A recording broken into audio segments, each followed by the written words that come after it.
তৃতীয় পক্ষ?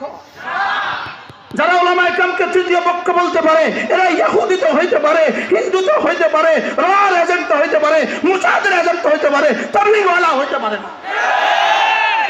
উলামায়ে কেরাম তৃতীয় পক্ষ দেশে তৃতীয় পক্ষকে ও সাখাওয়াত হোসেন রাজি তৃতীয় পক্ষ, ও আল্লামা মামুনুল হক তৃতীয় পক্ষ, মুশতাকুর নবী দারাজ তৃতীয় পক্ষ না। আমরা তৃতীয় পক্ষ না, আমরাই ইসলাম, আমরাই কালিমা, আমরাই কোরআন। আমরা তৃতীয় পক্ষ, আমরা তৃতীয় পক্ষ দেশে। কত বড় গাদ্দার!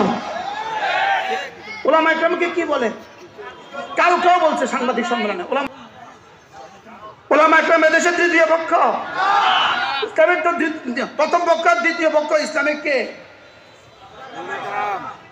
উলামায়ে কেরাম তৃতীয় পক্ষ হলে তোমরা কারা? এই জন্য উলামায়ে কেরাম ছিল, উলামায়ে কেরাম আছে, উলামায়ে কেরাম থাকবে। বলেন আমরা উলামায়ে কেরামের সাথে ছিলাম, আছি, থাকবো। বলেন ইনশাআল্লাহ, বলেন ইনশাআল্লাহ। জিন্দাবাদ, জিন্দাবাদ, জিন্দাবাদ, জিন্দাবাদ। ইহুদিদের দলালরা, তাবলীগের শত্রুরা, তাবলীগের শত্রুরা, উলামায়ে কেরামের শত্রুরা, কোরআন সুন্নাহর শত্রুরা। নারে তাকবীর!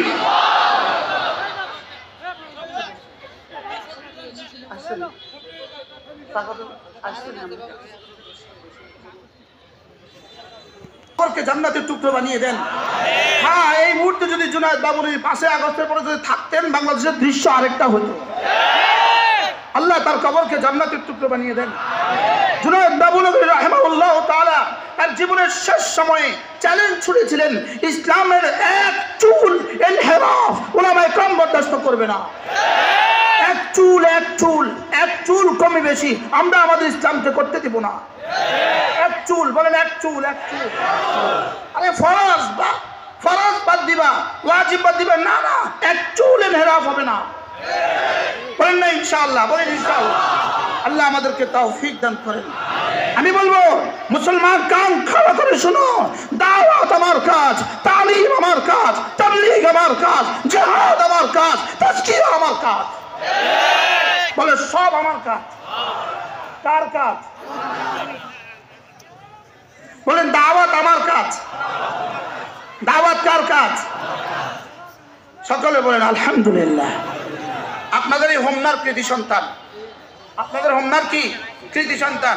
নিয়ত করেন, যদি আল্লাহ তাআলা আল্লামা সাখাওয়াত হোসেন রাজিকে হোমনার নেতৃত্বের জন্য, হোমনার গণমানুষের খেদমতের জন্য, হোমনার প্রতিটা মানুষের মনের আকাঙ্ক্ষা পুরা করার জন্য সাখাওয়াত হোসেন রাজি যদি